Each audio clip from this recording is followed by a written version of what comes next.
Irfaan Ali to the podium. Thank you very much.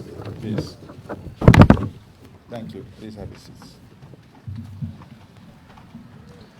I'm very pleased to be here this morning as we reflect on those that give tremendous service to our country, those that made many sacrifices, those that sacrificed a lot of their time in the interests of our country. And it's important that we reflect and we celebrate and we honor all of you, all those who give such great service to our country. One of the good things about our country is that it allows us varied opportunity to celebrate our democratic principles and values. As the Commander-in-Chief of the Armed Forces and your President, I believe strongly in the people of this country. I believe in democracy and I believe in the truth. And I am not afraid to speak the truth and stand for the truth anywhere on any platform. The only direction that this country can go that will uplift the lives of all the people is if we are united, if we are together, and if we appreciate and acknowledge the different mercies, the small and the big mercies that come before us. Yes, we must look for better things. But even the good book tells you, you must acknowledge the small mercies. I'm very pleased to see us sitting together. I am very, very pleased to see us sitting together, especially former Chief of Staff Collins and Best. I wish they would have sit together some time ago when Mr. Best came in. This is good, that in your old age we find ways in which we can come together.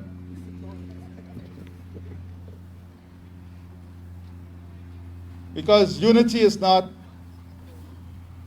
a one-time event. Or unity is not based on events. Unity is based on establishing ourselves and grounding ourselves in certain principles and values that uplift us in totality as human beings, whether you're in the military or not. My vision is to bring this country together for all the people of this country. I do not speak opportunistically or selfishly. I speak selflessly. That is why my message can be consistent and firm in any arena. It can be consistent and firm regardless of where I stand. Consistency and firmness are hallmarks of what make you good veterans. Never opportunism. I'm fearless in what I do. Let me make this very clear. I return only to the Creator one day. I don't know when that day will come. But I am prepared to return with a clear and full conscience that I've did my part for humanity. Never will I return with an opportunistic conscience. Never. And I say this to our veterans because you are inspiration to people.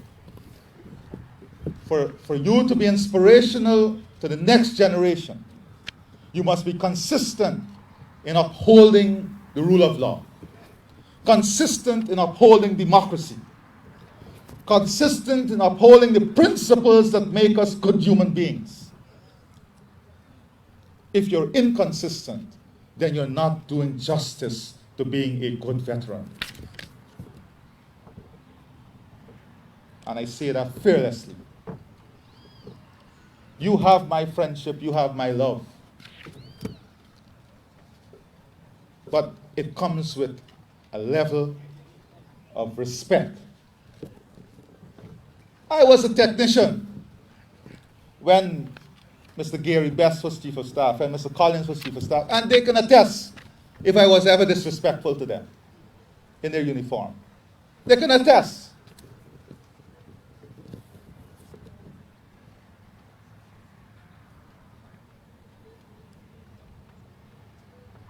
The opportunities for the leadership of the joint services, the men and women in uniform today, are enormous, and let them speak for themselves.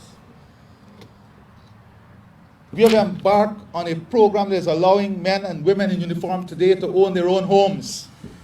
I've took a personal interest in ensuring there is a special window to allow them to own their own homes, both at the Ministry of Housing and through the banking system. I've took a personal interest to ensure that their educational upliftment is being guaranteed. Never before, they're right here, never before did we ever have so many men and women in uniform doing a degree, a diploma, or postgraduate training, or a specialized training in the history of the joint services. Never before.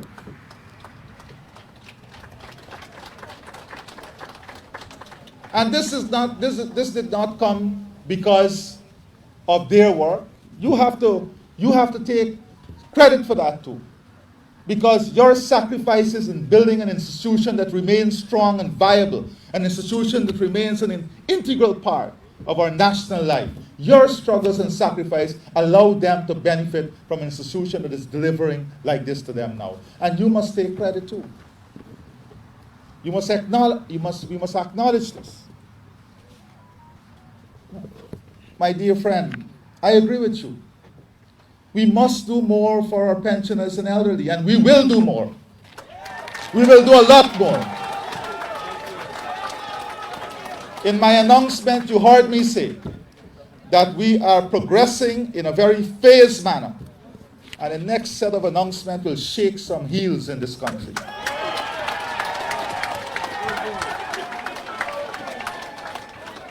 But you must realize that when we came to office, that we had to remove more than 125 taxes and license fees and other charges that was laid on the people of this country. When we came to office, we removed more than 125. We should have acknowledged this. We removed VAT on electricity and water. We should have acknowledged this. We raised pension by 40%. Yes, it's still not enough. We will do more. But you should have acknowledged this. Every single elderly person who needs dialysis treatment, they get a check of $600,000 to go anywhere to have the dialysis treatment. Make use of it. You should have acknowledged it. You should have acknowledged it. I'm happy you give me the opportunity to remind you.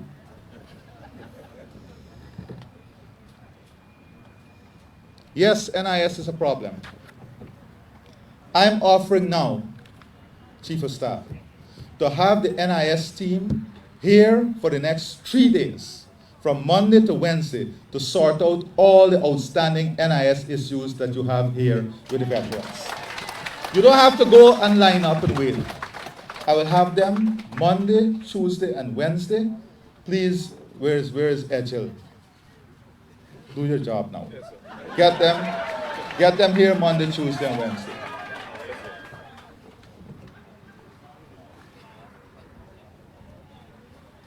We are on a path to development. You don't even know. I have no intention of wasting my energy in any circular movement.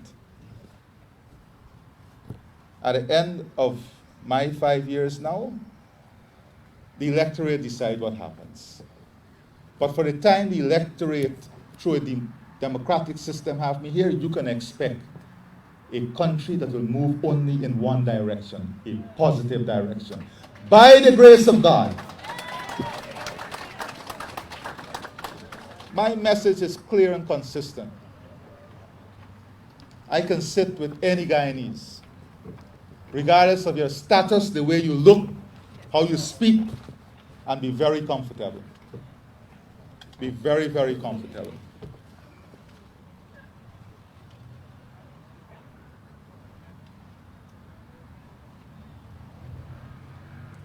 We live in a country that has a history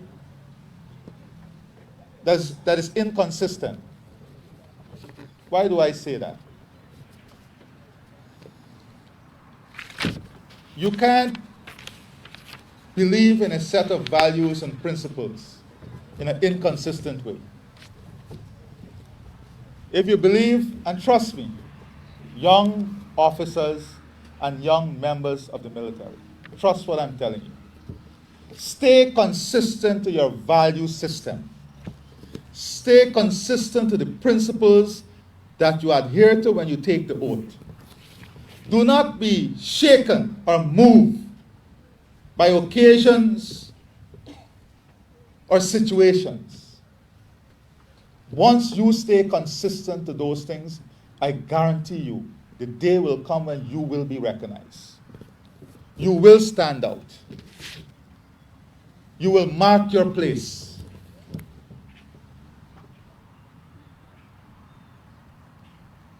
We are ready in this government to ensure that we invest in every single one of our Guyanese brothers and sisters.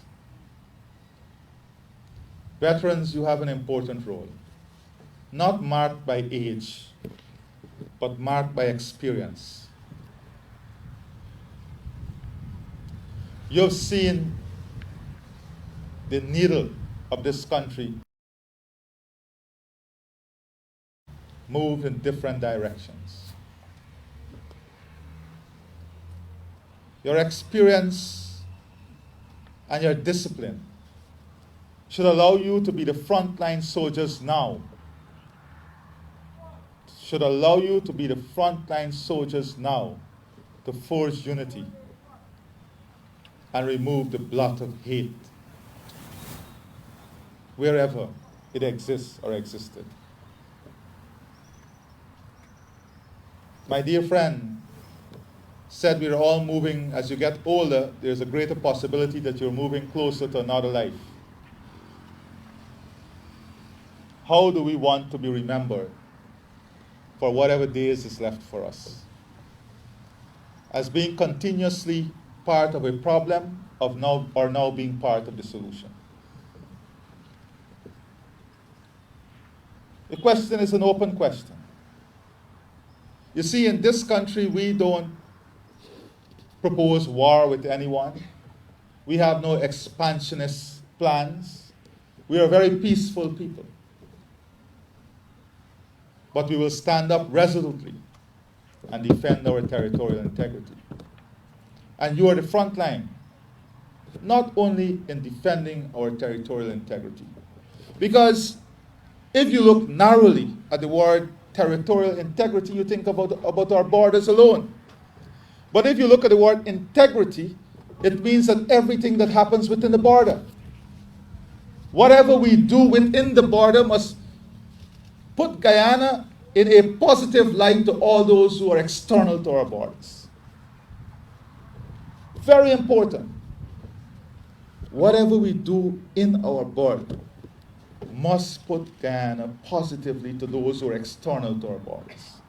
Because if those who are external to our borders believe that we are weak and broken, then they will see an avenue in which they can come in. But if they see we are strong and united, and that we are committed to a common cause and a common plan with common action and a common direction, then they will see a different border. We all have a role to play. In the same spirit of unity that I see between the two former chief of staff, Mr. Collins and Gary Bess, in that spirit of unity,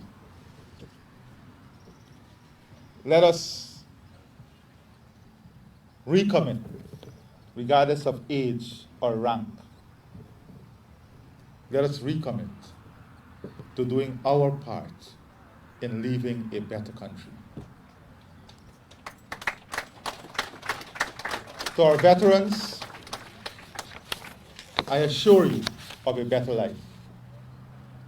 I assure you of happier days. I assure you of this. Just like we did for dialysis, many, many happier days are coming. To our men and women in uniform, these veterans made great sacrifices. You are inheriting a lot and will inherit greater.